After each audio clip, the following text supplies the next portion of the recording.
Go. All right, so we live. I'm gonna put this here. We need like an Claps intro in. song. We Yeah, do we need an do need intro We intro song. do. song. And This three, is two, progressive. one. What's going on, folks? Josh here, back with the crew for episode 2 of we either gonna call it Suppertime or Suppertime Sessions. Right? I think I like the Suppertime Sessions a tad bit more. You know what I'm That's saying? Either way, we a team. we That's Collaboration. rocking fine. out good collaborations. Right? So we'll Right. do intros again, and then we'll get it started because this is Suppertime. This is after hours, and you know what I mean.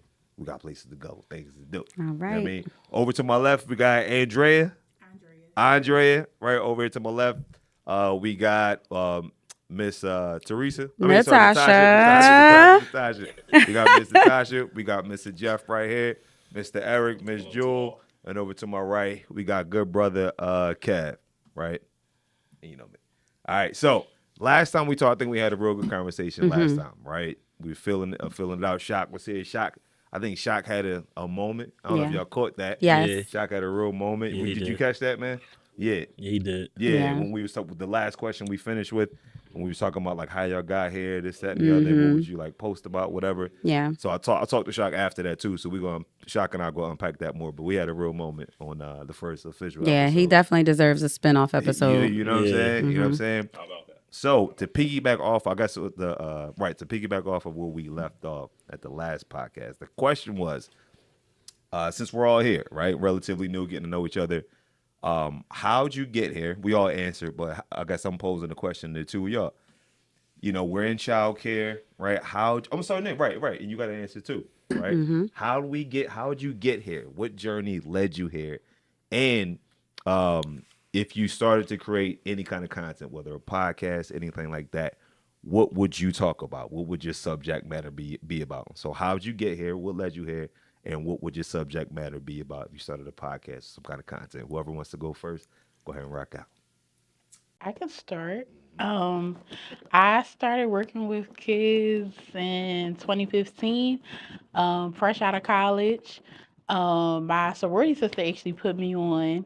I was looking for a job. I decided that I wasn't going to med school and I needed a job. So I got a job I was a dean's assistant and I got an education and I realized that they need us. They need black people, they need representation, especially black women. So I went from being a dean's assistant to actually moving into the classroom. I taught for 5 years. And now I'm here. I was like, oh, I can do this. I saw little joint pop up on Indeed. I was like, okay, youth mentor. And now I'm here. And content, I've always thought about doing content, but I'm very nervous.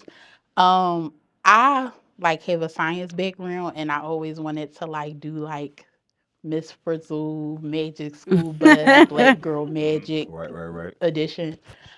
And that's that. That's just a thought in my head though. Which would be dope. Which would be dope, and I think we already know that's needed too, as far as like representation. You know, teaching things outside of sports and entertainment. I mean, you know, being involved in things outside of sports and entertainment, but still having like our natural draw on it. You know what I mean? You know, because I think you got two ends of the spectrum. You got some people in our community, right? Again, not to judge the way people speak and stuff like that, but it's like you could use a little bit of refinement in just your articulation or how you communicate with the world. But then you also got the opposite end of the spectrum where you lose all your draw. You take the octave out of your voice. You know what I'm saying? And it's like, are you know what I mean? Like you kind of pretending. So I think when you got things outside of sports and entertainment, but still have like your natural draw, I think that's a beautiful thing. Yeah. You know what I'm Yeah, saying? I agree. But I think that that's like was always my teaching approach. Like I I speak and I break things down in a way that like I'm from where I'm from. Mm-hmm. So I can say like, okay, science is like this or Mm-hmm. this is like that. And I feel like that's what gets the kids like that's where we need to go in the terms of like education. Like kids aren't learning how we learned 20 years ago. Like we need to approach them how they approach everything else. Meet them where they are. 100%. Right. Yep, 1000%. Good brother Eric, again posing the question, man. But just to refresh the question, man, how'd you get here, and what kind of content would you create if you created content, podcasts, stuff like that? What would you do? Okay, cool. My path here has been an interesting one, to say the least. About maybe a year and some change ago, I was a job coach for a nonprofit, and I had ambitions to get into the realm, and that kind of didn't work out. But that's something I'm not going to give up on. So that's to be continued scenario. But I had good people vouch for me regarding this current gig, and those two individuals were the ones that put in the good word for me. And after a few months of hard labor and patience, I am now a member of this wonderful and special organization. And I'm definitely happy to say I'm in company of good people who are dedicated to the cause, which is, again, helping out the youth, and doing what we can to save our generation and future generations in the process. Absolutely.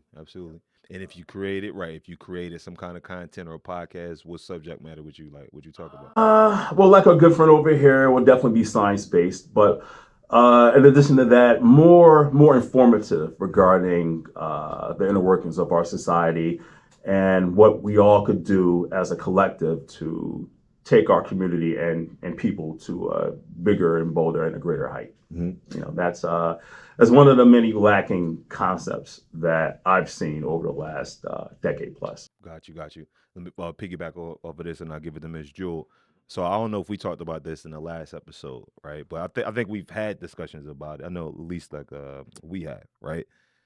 I think you've got a passion for things, right? As far as childcare, working with kids, stuff like that. It can be a passion, or it can be like an assignment, meaning not that you come here and you hate your job, but you may not wake up and be like, I'm passionate. I want to go change the trajectory of the children and all that.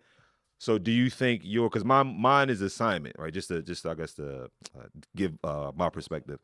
Not that I don't like working around kids. This wasn't like my path. You know what I mean? Mm-hmm. I don't wake up, I'm passionate about working with kids. I love it. It's a good time. But I'm more like assignment based, meaning I'm here to do an assignment. I want to take as many kids as I can, get them in media, get them exposed to that so they can amplify their voices. So would you say yours is more passion based or more assignment based? Like you here to instill some kind of values, and then you want to the next chapter of your thing? Definitely passion based. I'm a lot older now, so my sense of awareness has been heightened, and I'm able to see things in this particular day and age. I see that these kids are directionalist and are lacking in passion regarding their capabilities. They're not being inspired to achieve and succeed like they need.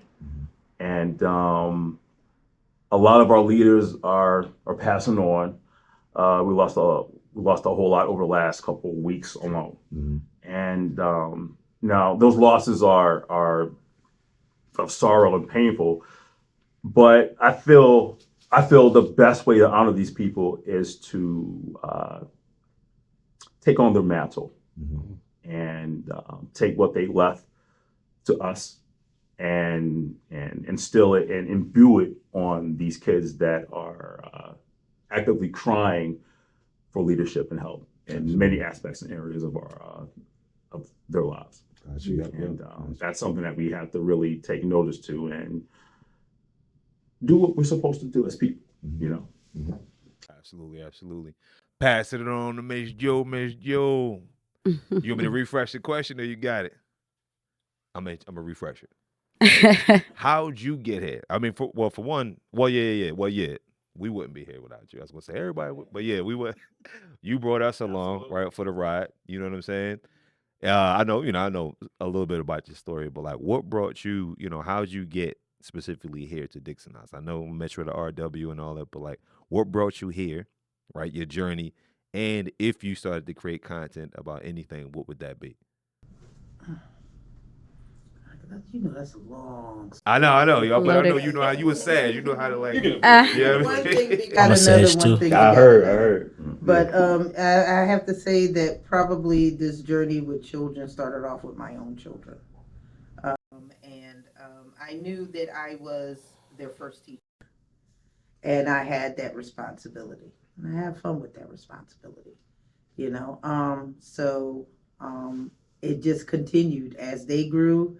So did I, you know. So did the activities in the household, or whatever. But it was always spending time with them, teaching them, and I enjoyed teaching them, and from my first son's preschool, like I kind of always get pushed into leadership positions, right? So I was the president for the Head Start program at my son's Head Start program, and I was president for the policy council there. And that's when it kind of got real, in which like I started learning about nonprofits, how things work, education, and also outreach, to parents. And so it just kind of combined a lot of things for me, my artistic skills, I found that I was able to combine all of those things into one and create, you know, a Slayton Farms, Yep. but with care. So I think that if I was to have a content or something like that, I guess it would be my other passion, which is I was gonna say, or are you gonna like mix the two? which is African history. So anthropology, archaeology. Under that, yes, most certainly. Right, because you really be dialed in. I'm really into about that. it. You got your new book yesterday. Well, you told me about the other book yesterday, which is what again? The new book? It was the new book that I had got is slavery. But it's named slavery. But the thing is just that I'm going back under my DNA analysis, and I have got direct ancestors through archaeological exhumations, okay, that I'm connected with. And so I'm looking these things up. I'm looking at these historical things, so like my father was brought up Moorish American.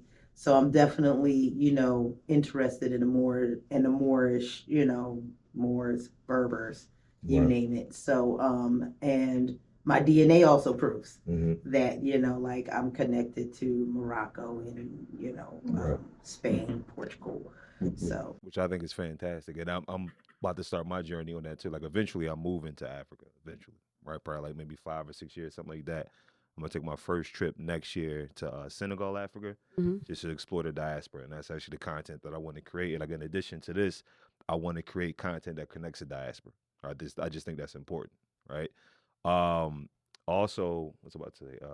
Right, want to create content. Oh, do y'all think is important? Again, you can't make anybody do anything or feel like they have an obligation to do anything, but do you feel any obligation to eventually like find out where you're from, or like have you ever been curious about, wanting to know where you're from, where your roots are, anything like that?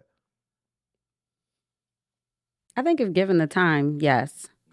Um, I think it's amazing that Miss Jules like at a stage in her life where she can take the time to be able to dive into that. It is interesting. I would like to research my background and where exactly I come from, but it's finding the time at this stage in my life to be able to do that. Yeah.